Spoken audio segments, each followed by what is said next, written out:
পিরোজপুরে সন্ত্রাস, চাঁদাবাজ ও দালালমুক্ত বিএনপি গঠনের দাবিতে বিক্ষোভ।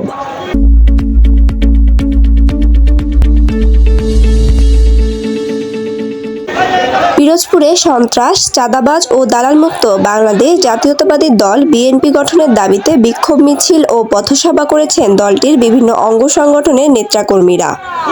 বৃহস্পতিবার 4 সেপ্টেম্বর বিকেলে পৌরসভার সামনে থেকে শুরু হওয়া বিক্ষোভ মিছিলটি শহরের বিভিন্ন সড়ক প্রদক্ষিণ শেষে বড় মসজিদ চত্বরে গিয়ে শেষ হয়।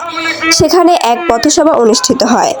বিক্ষোভে বিএনপির অঙ্গ ও সহযোগী সংগঠন, স্বেচ্ছাসেবক দল, যুবদল, তাঁতি দল, মৎস্যজীবী দল, শ্রমিক দল এবং ছাত্র দলের নেতাকর্মীরা অংশ নেন।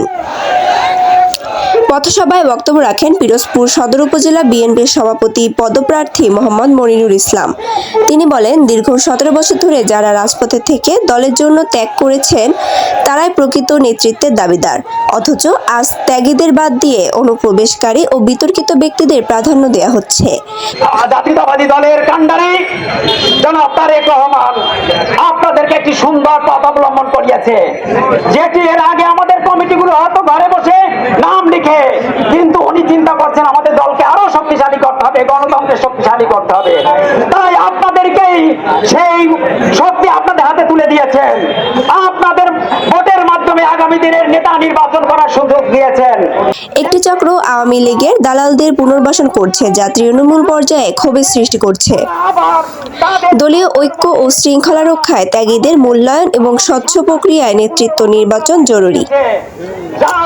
এ সময় জেলা তাঁতি দলের সভাপতি আলী শেখ, পৌর বিএনপির সাংগঠনিক সম্পাদক আলিফ আহমেদ রাজীব, 7 নং ওয়ার্ড বিএনপির সভাপতি রফিকুল ইসলাম রফিক, সাধারণ সম্পাদক জসিম শেখ, 6 নং ওয়ার্ড বিএনপির সাধারণ সম্পাদক মারুফ হাসান, জেলা স্বেচ্ছাসেবক দলের নেতা নওশার শেখ সহ বিএনপি ও এর অঙ্গ সংগঠনের বিভিন্ন পর্যায়ের নেতাকর্মীরা উপস্থিত ছিলেন। ASP news desk.